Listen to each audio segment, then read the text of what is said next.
to move on to our next subject. And I want to talk about Stanley Kubrick. Now you're like, Yes. why Stanley Kubrick?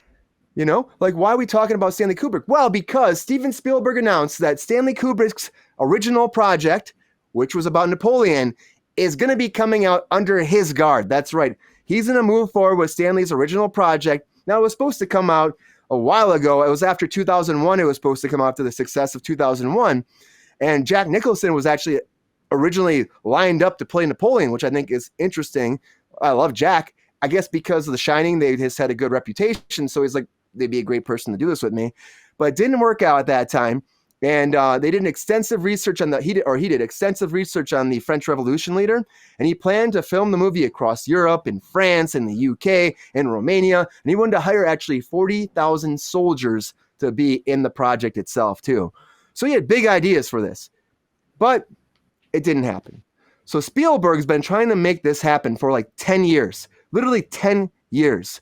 And it's been in the works for the past 7 years, actually. So 7 years, after 3 years, he got it started to move forward. And now 7 years they've been trying to plan this. So they're doing a series, a 7-part series now, not a movie, 7-part series. And that's what Spielberg's doing next. And I was excited about this because there's a lot to tell here. And Kubrick was, of course, very influential, huge influence on cinema. And it's one of those lost projects. I'm interested to see like how much of his actual like concept shines through and how much rewrites actually happen. We won't find out for a while, of course. It was supposed to be a feature before. Now it's a series. So, of course, you're going to have to expand on that. So, Brittany, hear about this. What do you think? Are you excited to hear about, Spielberg doing this and bringing one of Kubrick's last projects to life? I'm a huge Stanley Kubrick fan. And I think that Jack Nicholson was in talks to play Napoleon at a certain stage of his life before The Shining. I think The Shining came out in 1980, and when he scrapped Napoleon, he went into Barry Lyndon, which came out in 1975. So I think that it was prior to that actually. So I think he put Jack Nicholson in The Shining as opposed to this project, and Steven Spielberg. Kind of that AI, artificial intelligence movie, kind of came from Kubrick. He acquired the rights to a screenplay from someone else, and was trying to develop that, and it never happened. And so Steven Spielberg wound up handing it over to Spielberg. So there was that, and then this. I love that it's going to be a 7-part series. The only thing that makes me a little bit I don't want to say nervous, but gives me pause is that there's Apple. I don't know if it's Apple TV or Disney Plus that they're developing a Napoleon movie starring Joaquin Phoenix, and he is a tour de force. And obviously, you don't want to burn out on a subject matter, so that does make me a little concerned. But I think it's going to be great. I really do. Steven Spielberg's amazing, and Kubrick is amazing, and I hope it does it justice. Yeah, I'm happy that a project like this is actually going to see the light of day, because it happens a lot of times where, someone passes away, they have these projects that never go anywhere and no one ever sees them and people forget about them, They just let them go and that's it. They go to the wayside. So I'd imagine if Kubrick was still around, he'd be excited about this, or he'd probably be involved the way he was. Now, Eden, have you ever seen any of his stuff, like Kubrick's stuff? And what do you think about the idea of, Spielberg doing this as his next project? Are you excited at all? Or are you kind of like, whatever, flash in the pan? Well, unfortunately, the teenage girl aspect comes in where I have not really seen any of Kubrick's films. I would believe that. I know of them, but I have not seen any. Of course, I've seen a bunch of Spielberg films, though, and I know that you haven't seen fantastic. The Shining, even? Okay, well, no, I've seen that. I've seen The Shining. That's about it, though.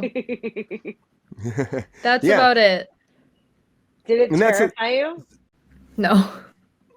Not at all? Compared to what horror movies are today, I mean, come on. It's so underwhelming compared to all the blood and guts and jump scares and so. Yeah, it was a different kind of genre, different way of shooting it back then, different style. It's a great movie, but honestly, you're right. I don't think it's it's more like a psychological idea than actual jump scares and freaking you out, right? Oh, for sure. But those twins at the end of the hallway are terrifying. I know. Terrifying. That really freaked you out. I know that too. terrifying. Like, I still have nightmares about those two twats. My mother. It's definitely was like. Go ahead. Go ahead, babe. I think the story is definitely like a terrifying thing, but if it were recreated with like more modern day horror styles, I think it would be actually like scary. But 100. Actually, did you scary. see? Oh, you put me in my place. Put me right. Did you see Doctor Strange? Did you see Doctor Strange at all? Because that was it's a sequel. It's a sequel for The Shining, and it had I'm going blank on his name. Ewan McGregor, yeah, played Danny, and it was more modern. It was. I thought they did a great job with that movie, even though like a lot of people didn't see it because they expected it to be bad because making a sequel to The Shining. You know how's that going to be? Overall, I think the only problem is Jack didn't come back. There were some weird things. You know what I mean? Like there were some weird things that they like. The whole child soul sucking situation was odd. Right, but I still think it was done very well. Did I say Doctor Strange? Yeah. I thought you were searching for Ewan McGregor. I didn't even realize you said the wrong name. Come on, everybody. So I don't know. There was a lot of things that that were like I feel like some people couldn't get on board with, but like I really enjoyed it. I was very pleasantly surprised. We saw it on the way to Vegas and like. I don't know where was that.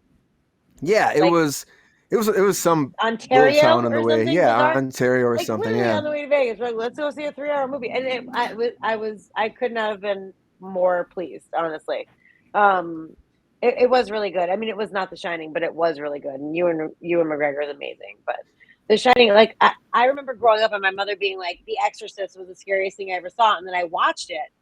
And I was like, this is so fake and ridiculous. Like, are you kidding? This scared you.